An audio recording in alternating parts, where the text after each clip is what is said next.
My name's Christy Mader. I'm a massage therapist, and we're here at Boulder House in Victoria, British Columbia. And my name is Gabriel, and I'm a kinesiologist here in Victoria, and we're just going to look together on some movements to increase the strength of the shoulders and take some load off the neck. Okay, so here we're just going to look at a few exercises to help strengthen the shoulders and the back. There's two movement patterns we're all really familiar with. It's this, pressed up, clenching the neck. This is where we get a lot of stress. Everybody has this problem. A lot of people also have this shoulders forward, neck forward position, like I'm typing at a computer. The best way to address that issue is really we just need to strengthen some of the muscles that help us keep in good posture. So there's a few easy strengthening exercises we can do. First one here, Christy is lying on the bench, nice and easy. What we're going to try to do is start using her lower traps and her rhomboids, lift her shoulders back, and without lifting the shoulders up and putting pressure on the neck. So keeping the neck nice and long. Christy's going to reach her arms out and create like a Y, keeping her shoulders down and activating through her back. Just do a couple times so they can see. Good. And what we're doing is we're retraining. So Christy will do it wrong here where she squeezes the neck up. And this is what a lot of people do, where the shoulders want to come forward and up and then come up. But right now I'm working on just how far I can go back with the shoulders out wide. Doesn't matter how far up you can get. Everyone's going to be different. What matters is just that we're reaching up, reaching with the shoulder blades down towards the back pocket. She's going to breathe in, lift up. And as she breathes out, just totally let it be released.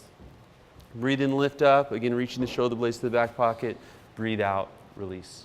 Okay, we'll talk about another movement pattern. So working on activation of the lower traps. This one that we're just doing is good for strengthening, but sometimes we don't always have the lower traps activated, and the upper trap is always on, always on, always on. So that puts a lot of pressure on the neck where the upper trap inserts. So what we want to do is start activating the lower trap. So if you're working with somebody, you're even working by yourself, you can work the lower trap activation by literally just upward rotating the scapula. The way we're going to do this is draw like a W with the arms out to the side. As she reaches up, the shoulder blade twists a little bit, and part of that gets pulled down by the lower trap. What she wants to do, just relax. What I can do if I'm helping somebody is I can have her retract her shoulder blade or push it toward the sky, and then I can find her medial border. So I just find her medial border, and then I can find where the lower trap is inserted. Now I have right here, I can just give her a little bit of feedback. It's hard to do on yourself, but you can feel for right here, just the lower middle of your back. As she comes up, she's going to go out wide. I want to feel her pull from right here, just like it turns on. Good. Yeah, that was good. Turn it on, pull right here, pull it down. Good. Yeah. See, do you feel at the end pulling on? Yeah. So it's kind of turning on there at the end, right as she reaches up toward the sky. So sometimes you may have to feel a little bit or even have a friend feel. If it's not turning on, just get it a little bit. Same thing, and you can relax, let the arms go. Same thing, relaxing the pressure on the upper trap. Now in this position, we are still using a lot of rhomboids and other back muscles to lift the arms up. So if you find your back muscles getting tired, just relax for a minute. We're really working on the shoulder blade movement. So what we're going to do now is try standing. For somebody who's a little bit more advanced or really wants to feel a little bit more strengthening for the lower trap, we can do basically the same thing standing. She's going to come up to W. The reason this is a little bit harder because now she's got to use her lower trap to help actually lift her arm against gravity. So what we want to see is that this shoulder blade, as she reaches up, and you can reach out, you can even start to see how it starts to rotate in a little bit like that.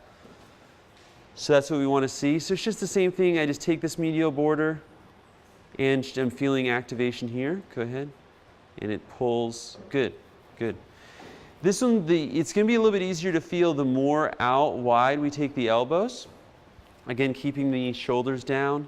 Take the elbows out because see how that pulls the shoulder blade back? Nice. Good. And then active. So there's another benefit for this as well, of this exercise, and I'll just have Christy turn around. Is that another reason we put a lot of strain in the neck? Because we have the tight front of our body. So when she does this exercise, she's going to go up. I actually encourage her to take her elbow as back as she kind of can, if that's comfortable. And that way, as she's doing this, go up and down, up. She can pull the elbow straight down, and that can start to open some of these chest muscles as well. And you can bring the elbow down to your side as well, kind of pulling it back. opening the chest, good, and up. And then when you go up, contracting the lower trap, relaxing the upper trap. When you go down, elbows wide, expand the chest. Feel a little bit of stretching? Yeah, totally. And this is a great position to be climbing in. So when you're climbing, thinking about stabilizing your shoulders, having your shoulders be open instead of rounded. And this is what we see a lot with climbers. Yeah. Awesome, awesome. Let's do a couple other exercises just to help build a little bit of stability in the shoulder. When we have stability in the shoulder, then we can relax a lot of the other shoulder girdle, chest muscles. And all we're going to do, why don't you turn and face me so the camera can see, is I'm just going to have her lift the bar up behind her. Good. So actually what I'll have you do is straighten your elbows. I know I didn't warn you I was going to do this to you before. And just lift with this, go straight. So no elbow. This is going to lift back. Yeah, like that. And then just relax and let the elbows come down. Good. So what a lot of people feel is they start to feel the front capsule, the shoulder, kind of pushes back, and that's a big limitation for people.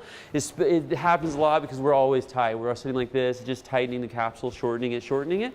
So this is creating some stability in the shoulder joint, glenohumeral joint. Also a good help for some of that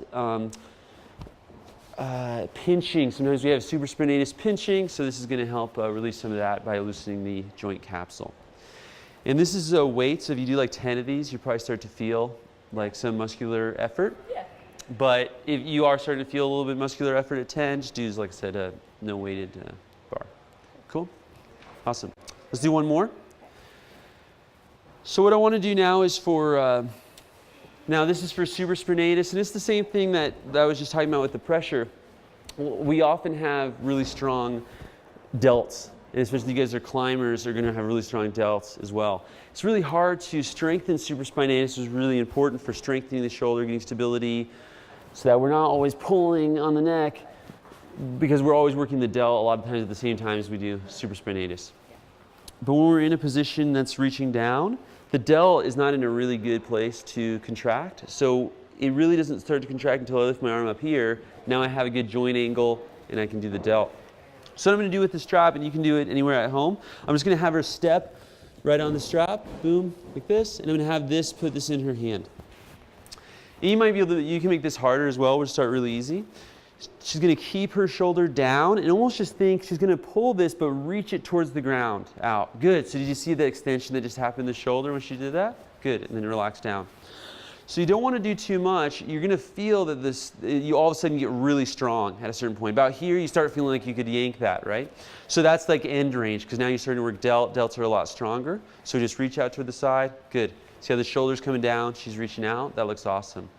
If you want to make this exercise harder, you can collect a little bit more of the strap, or you can use a heavier band as well.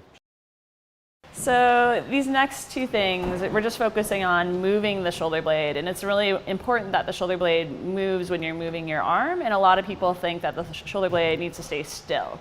So this is a good chance for you to see if you can move your shoulder blade separate from your ribcage. And also importantly, to move your ribcage, we're talking about causing a neck compression, right? So it's also, you should be able to move your shoulder blade without feeling a lot of tension in your neck, throat, chin, jaw. That should still be able to stay released while the shoulder blade wraps around the ribcage too, right? Does that make sense? Without pulling on all this stuff, right? Cool. So what she's going to do is we're basically just going to do activation strengthening for the serratus anterior. It's easier if you do standing like this, okay? So that way the serratus is going to move forward and back. It's going to move the shoulder forward without having a lot of weight. It needs to carry a lot of weight, okay? So all we're going to do is use the ball to keep the weight of her arm. Elbow is nice and loose, but we're not using the elbow, so do it wrong with the elbow. So we're not rolling the ball with the elbow. We're also not rolling the ball with the body this way. We're actually just rolling the ball with the shoulder blade. So shoulder blade reaches forward, and show a reach so they can see. See how it's reaching, shoulder blade is extended, then you come back. You just let that shoulder blade fall back into place. If you want to work on that strengthening like we said, you can pull that shoulder blade all the way back as well. So the shoulder blade comes all the way back, and then we push, kind of gentle stretch, shoulder blade meets the rib cage. Go back, forward. Exactly. Just like that. Awesome. Good. And then what we'll do is we'll just add some weight to this. So a lot of people will probably find that they can get the ball quite easily at first. It's just a way to kind of learn the movement once you know how to do the movement, then it's good to put some weight on. And we're just doing a little bit of weight where she's leaning over, but as you start to get stronger and stronger, you can start to do more and more weight until you just flat push-up style as well.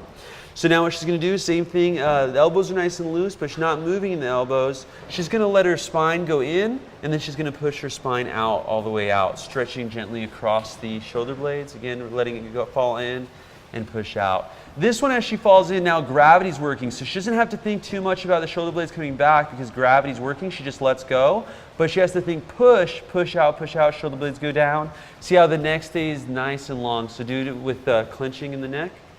So you can see the shoulders want to come up. This should look familiar, like desk position, right? So she goes like this is like desk position. That's not what we want. We want shoulder blades down. Shoulders almost push down as they go back. Good, good. And that looks awesome. You can keep making that harder once you get the movement. You can keep making that harder by stepping back, or even, like I said, doing a flat push-up action as well. As you go back, it's going to be harder to not tense the neck and jaw. So as you do that, just keep thinking loose jaw, long neck. Awesome. Anything else you want to add? I think that's good. All right. Thanks. Thanks.